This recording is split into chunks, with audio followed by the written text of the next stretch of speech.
Síndrome del impostor. ¿Cómo surge?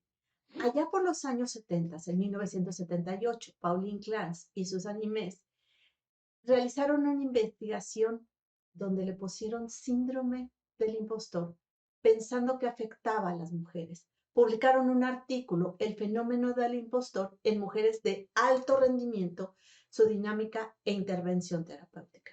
Después escriben un libro donde entrevistaron a 150 mujeres de alto rendimiento que fueron reconocidas formalmente por su excelencia profesional.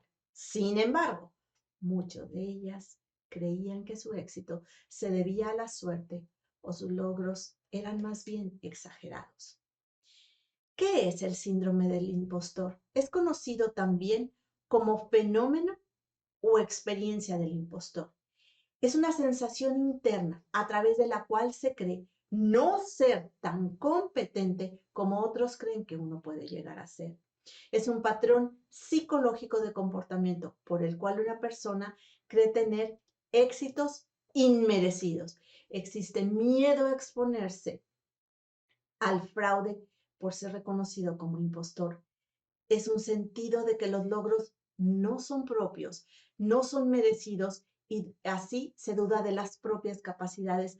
Afecta a cualquier tipo de persona en el estatus social, su perfil profesional, no importa. A cualquiera lo puede afectar. ¿Cuáles son las variables? Te las comparto. Una, sensación de no merecer el éxito o el reconocimiento que se tiene. Dos, convicción de que el éxito que se tiene se debe a la suerte o al hecho de haber estado en el lugar indicado y en el momento indicado. Tres, dudar grandemente sobre las propias capacidades.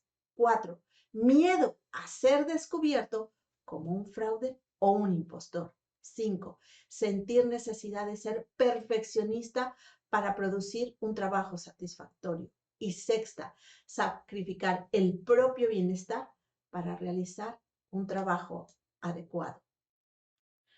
Ahora, ¿cuáles son o a qué se asocia el síndrome del impostor? A la presión de género.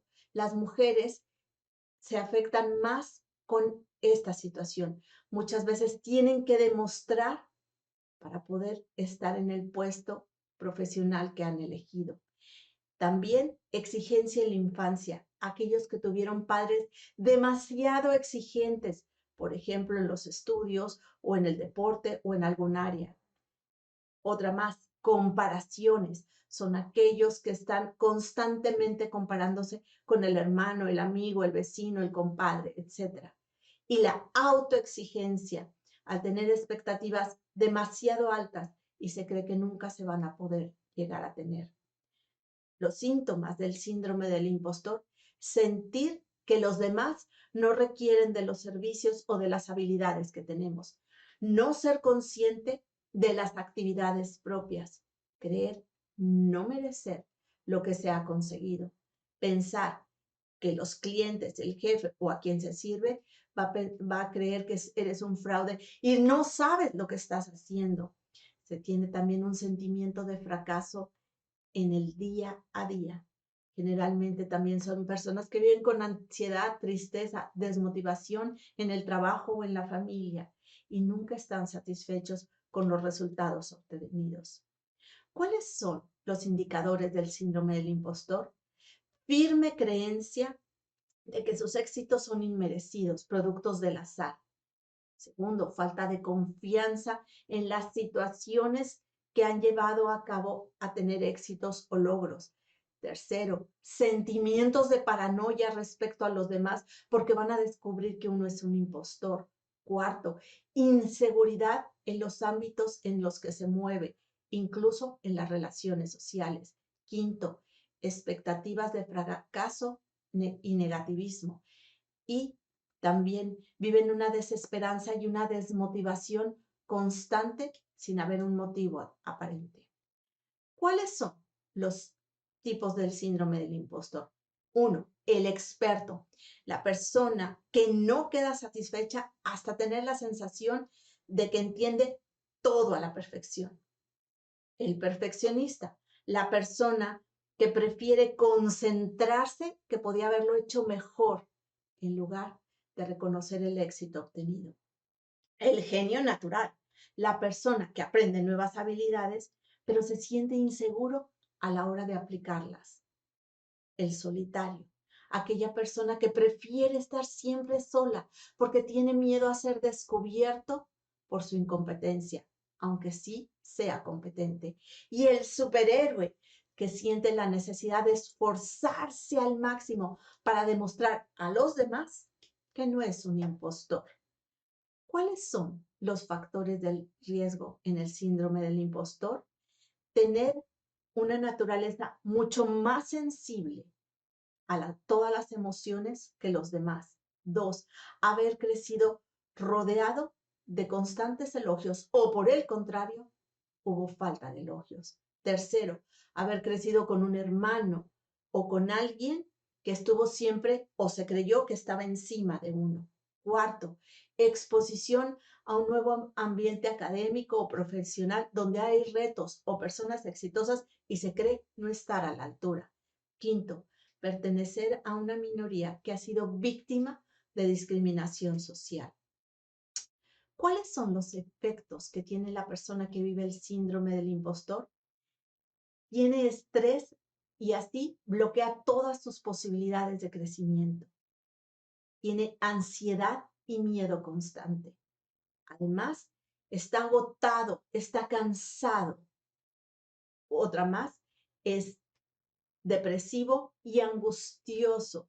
Constantemente está en angustia. Tiene una baja autoestima. Tiene fobia a asumir nuevas tareas, nuevas posiciones o retos. Además, tiene problemas para relacionarse en su entorno. Todos estos síntomas provocan el síndrome del impostor y son devastadores. ¿Cómo puedo cambiarlo? Reconocer y aceptar los dones y talentos, lo que se tiene. Segundo, controlar esa voz interior, esos pensamientos que hacen sentir que no se vale. Tercero, hacer una lista de todos los logros y darse cuenta que son muchos. Cuarto, aprender a aceptar los elogios. Quinto, adoptar una actitud de crecimiento. Sexto, aprender a aceptar que otros ayuden. Séptimo, confiar en uno mismo para elevar la autoestima y la seguridad. Y octavo, hacer las cosas con miedo o sin miedo. Hay que hacerlas. Modificando al síndrome del impostor. Sentir haber llegado a donde estás hoy no es golpe de suerte, es por las habilidades, dones y talentos que tienes. Basar la autoestima en ser, en las propias habilidades y capacidades que tienen, que te hacen un ser único. Sentirse solo no ayuda. Hay que saber que están otros para ayudarnos. Todo esto puede deteriorar la salud mental cuando hay agotamiento. Así que es importante pedir esa ayuda. Sentirse que en cualquier momento alguien va a notar el error es parte del síndrome del impostor, pero todos nos equivocamos, así es que hay que valorar y aprender del error. Soy Sandra Villanueva. Yo estoy en paz. ¿Y tú?